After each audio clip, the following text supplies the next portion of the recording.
happened if you had YouTube and internet in those days. And of course, when people talk about bringing back something from the 80s or what the 80s were, it's sort of like Jurassic Park. It's like bringing back the dinosaurs. It's because the world was a different place. We had less of everything, so we were more dedicated and to what we came. It was a bigger time for live performance, and I had come to America in 1982 with my Danish band at that time, and that was the year David Letterman started. So that was like a birth of something completely fresh and new. So there was so much energy and there was so much support from the fans that came to the show. I mean, sometimes it was hard to differ between who was the band and who was the audience because everybody sort of looked the same. So it was very united. And also at that time, that was when MTV played videos for like 4 hours, and then for 5 minutes some guy came on and just talked a little. And then there was like music television, and it was just really supporting of each other, and that's why the 80s were so different, you know. But that's not really the question you asked. No, so I really suggest you go and look on YouTube for a band called Mabel.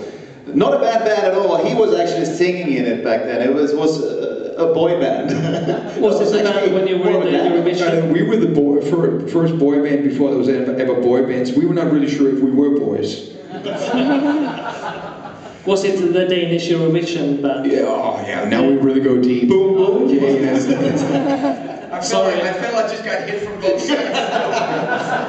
Well, but the thing is, it really it describes how different it is today. You know, we're standing out there signing autographs and meeting people, and parents are coming in with the young kids, and the kids already have hair down here, and you can see the look in their eyes that they're either already a guitar player and already kind of primed for that thing, because there's so much knowledge to, if you go on the internet, you can pull down so much information in an evening that took you and me 10 years, because we had to go out and live it.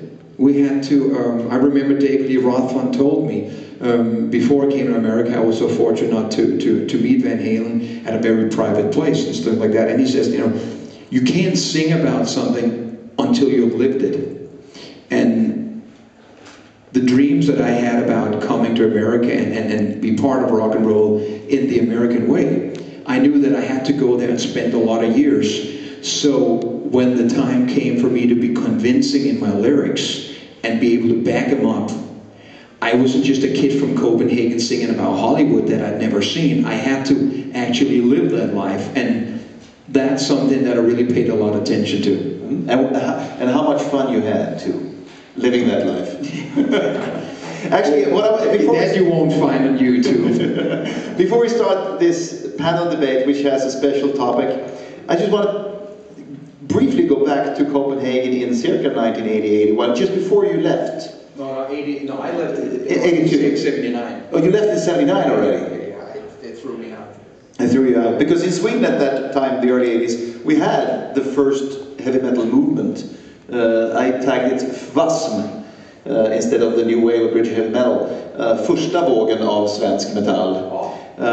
Was it anything like that in Denmark? Did you have a first wave of Danish metal?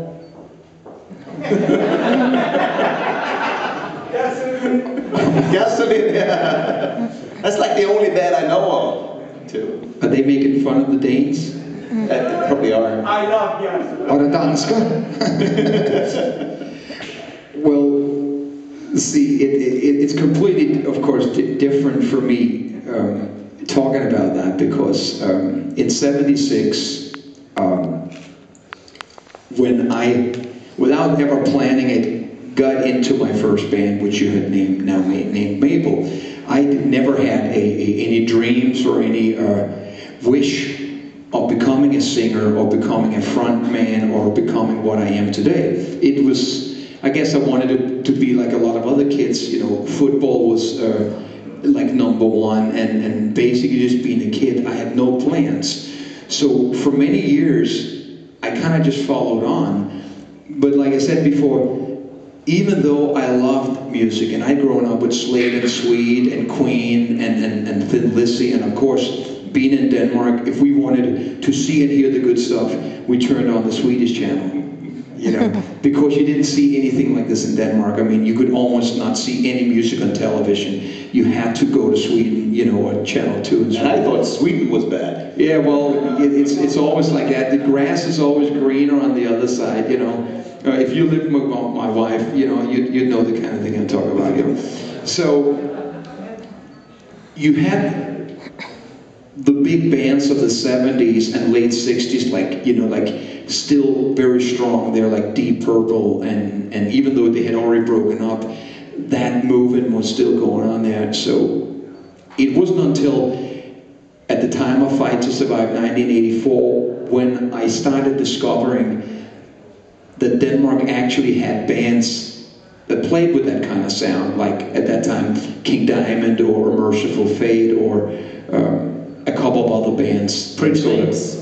Yeah, probably about that time, but something like that. It took me a little while to discover that, because when I left Denmark, I erased Denmark from the map. So it didn't exist, because to me it was a lot of bad memories. It's very easy because it's very small too. Yeah, well actually we really owned Norway too, you know, and Skåne. Okay, we want Skåne back. I know, yeah, you could have kept it. It's not very metal anyway. Anyway, there was no wave of Danish metal, but of course, like you say, I think actually probably some of the rock fans know more about the history of those rock bands in Denmark that came out at that time than I really do, because I wasn't even supporting the Danish football team until later on. Okay. That's how bad I was. You became a Yankee. Yeah. The truth of the matter is, for like my friends from Fatal Smile and things like that, I mean, the thing is, it's a little different now, but coming to Denmark as an American, or coming to America as a Dane, not the opposite, I always visualized myself sitting on the David Letterman show next to David Lee Roth. And so, you know, we all know how he talks. It's just big stories and stuff like that. And I didn't want David Letterman then to go to me, okay, and now to the kid from Denmark, and then you go, it's, you know, I didn't want them to think that I was from somewhere else, but from New York or something like that. So for many years before I came to America, I had prepared myself. I was living for 3 years in Spain, in Madrid. That's a good place to prepare yourself for America. Yeah, they didn't want to speak English at all. So I was looking for tourists. So anytime I could hear somebody that speak American, I was hanging out at McDonald's and stuff like that. I figured that's where they go to meet. I would just interview them to know everything about the country. And like I said earlier, I didn't want to come to America as a tourist. And I lived 8 years in New York. I've never been to the Empire State Building. I've never been to the Statue of Liberty. And it was not until many years later on, I went to Disneyland. I was there to play rock and roll. Cool. So, starting the topic of this evening, which actually has to do with a pretty amazing fact. I mean, we're all rock and rollers. We do like rock and roll. We do go and see rock and roll. Almost everybody in here probably been to Sweden Rock. And the lineup looks almost like it's 1978 every year. And what's up with rock and roll? I mean, all my heroes and idols, Kiss, Aerosmith, AC/DC, Whitesnake, Alice Cooper, Ozzy, they're all 60 years old now. And they're still kicking ass, they're still doing this. But what's up with the new generation? Which bands are going to take over? Why are we still just paying homage to the old bands? And they're like the only ones capable of selling out arenas these days. Well, I just threw the question out, why are we still in awe of these metal legends? for first, the old bands are clinging on so hard, and they've done what they do all of their lives, and it's what they know. So, and I think you should be able to grow old with the rock and roll. I think that's okay, but you also need the young bands, the fresh bands with that energy and that sting in the eye. But I think it's got a lot to do with the genres. Back in the old days, there weren't that many genres. Now there are thrash metal, there's black metal, subgenres, and they've all got their fans, a lot of fans, but you need that sort of big bands to, you know, unite them all to create these crowds that make them want to play at the big stadiums and stuff. And we don't see that now. I think perhaps the Darkness had something going that many people liked, but they fell out, and I don't know. But the funny thing is that bands like Iron Maiden and Motley Crue and Metallica, they're all in their 50s now, and we're still considering that's like the young guys, you know? What's wrong with being 50? Hey, I think it's funny as you said, because when you do was just talk about, I mean, I remember I was together with Steven Tyler when he turned 40 in 1988. We were on tour with Aerosmith, and it just seems like a billion years ago. Everybody is an expert on saying, why isn't it like it was? And but it is like it was. It's like time has stood still. Well, yes, but look at all the things that is not like that. Like you say, it is like it stood still because some of the bands have reunited 4 or 5 times, and some of the times they reunite, it doesn't work, and then something changes in life or something like that, and then next year the tour works. I mean, when we were on tour with Kiss in America in '87, we were playing for 1,000 people a night. That's with Kiss. And then they go through a period, and then suddenly they're playing Tiger Stadium. And you probably have to get some people together that's not rock and roll, that would look at the industry and seeing what affects everybody at the moment, while suddenly then, let's say 50,000 have a girlfriend now, and then 50% of their interest goes somewhere else. And everybody has priorities in their life at some time. The great thing about the 80s, where it's almost felt like the entire American population from 12 years to 24 were focused on one thing only, rock and roll. And that's why it got built that big. And MTV followed like that. I always used to say that, you know, MTV did not build rock and roll built MTV. And later on, MTV then turned their back on rock and roll when you know, Nirvana and that kind of stuff. When I say rock and roll, you mean the 80s. But everything changes, and when you notice that the record company is affecting and everything, the business behind changing, it's just, it has an effect on everything. So it's not necessarily just about, why can't there come a new Kiss today? It's just impossible. There will never be a band today that will create a legend. New bands today will have a short period, they'll be downloaded, they'll be overexposed within a very short time. There's no longevity anymore. We as people cannot wait for the next iPhone update after we just got one. The patience has been much, much shorter. Back then, I mean, when Zeppelin was touring and when AC/DC was touring, it was like, you recorded an album, you toured. You recorded an album, toured. Now there are so many things affecting all these different things, so it can never ever be the same. So of course, the big dinosaurs will never come again, so we almost protect them and take more care of them, because there will never come another Rush. You might say that Dream Theater is a new Rush or whatever, but it isn't. And there'll never come another Kiss, and there'll never come another Van Halen. They stopped right there. We are the protectors of those bands, so that's sort of how it ends up. But if you went underneath the whole business, you would find out that, you know, the industry in itself from the price of a CD to the internet to Spotify to iTunes to all those things. Everything has a part in changing it.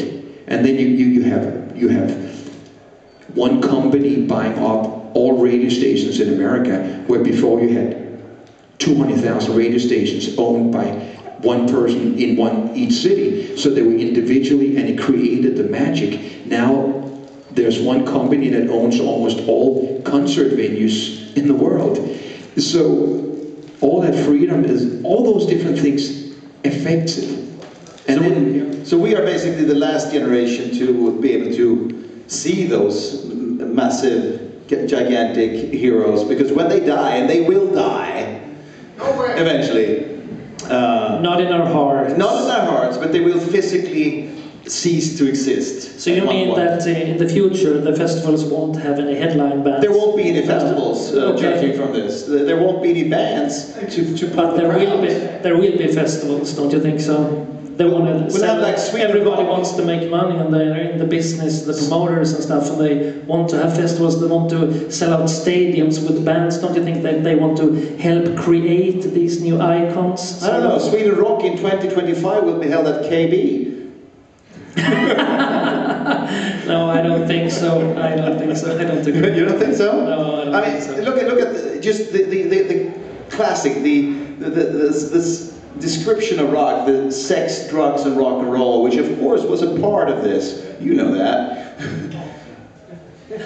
Today we have 60, 65-year-old guys. They're not having sex without Viagra. And they're all cleaned up. There's no drugs. So there's only rock and roll left. There's no sex, there's no drugs. So it's only rock and roll left. What is the attraction, at least from the girls? I mean, they were looking at these frontmen, Steven Tyler, everybody, they look great. Yeah. But there's still kids out there screaming for these guys. Yeah. What's up with that? Yeah, I think it's in many ways the ultimate lifestyle, and it's the ultimate freedom.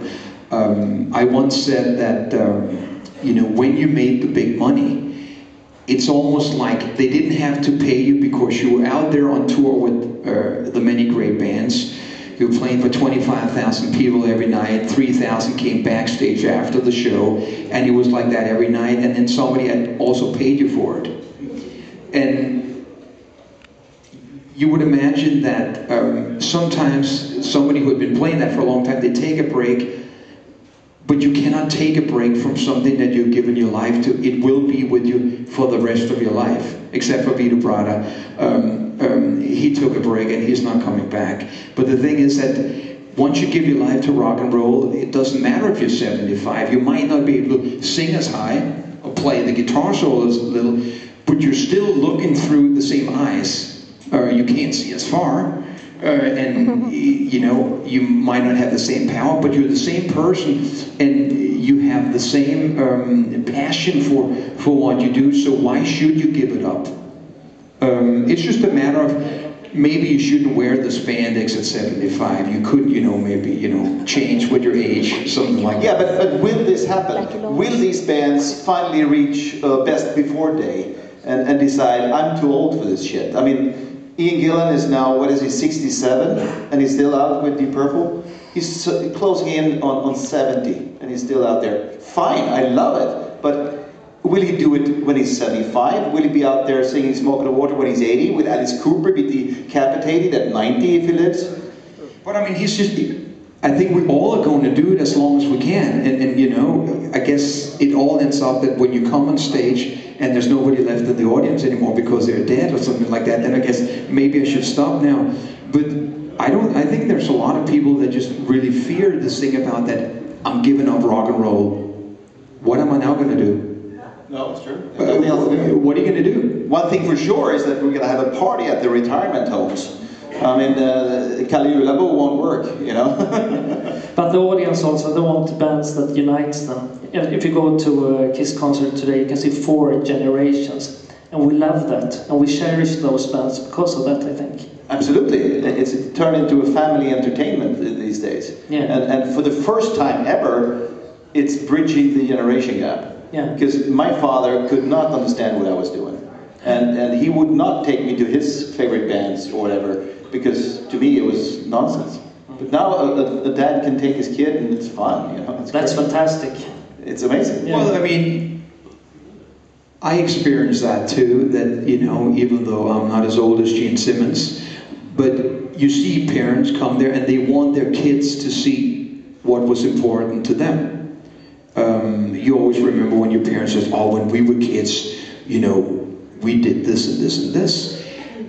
It really doesn't matter if you went, what concert you went to, if this is an important part of your life, and many people, you know, met their wife or their husband and became a couple after they had been in the concert, and that song they were playing at that moment when you were looking at each other, it just becomes a milestone in what that is. And this is what we keep forgetting, and I forgot it for a few years too. And now as I'm going around with just my acoustic guitar and playing a lot of the old White Lion songs, what I hadn't played in my solo bands, when I play the songs, it's memories of 30 years. It's memories of being on tour with the band, it's been with AC/DC. It's all those memories that come back, and that's what songs and music are to most rock fans. It's a place and a time in their life where, remember when Balls to the Walls came out, and you know exactly when you went down and you bought that album, and so with different, when the DVD came out and stuff like that, and then, you know, they all have part of everybody's life story, wherever you are, you know. I mean, that's just how powerful music and rock and roll is. It is our religion. It's as simple as that. But if you're doing me future about bands basically not ever having a chance to become as big as our old heroes, if it's true, what would be the motivating factor for anyone to even start playing today? Perhaps to invent something new, because then you can reach those arenas and get hearts of people. Like the band Rammstein, for example. They didn't create something new, but they perfected it, sort of, put a great show to it, and that's a kind of new band that's going to be around for a while, I think. I see it's really... You can't, I mean, you can't get that same feeling being the band in a rehearsal room. It doesn't have to be Madison Square Garden. I remember playing Madison Square Garden, and there were not great memories. But I also remember not too long ago sitting in the studio together with the guy that I was working at that moment, and getting that feeling just from creating the music. So when I say that no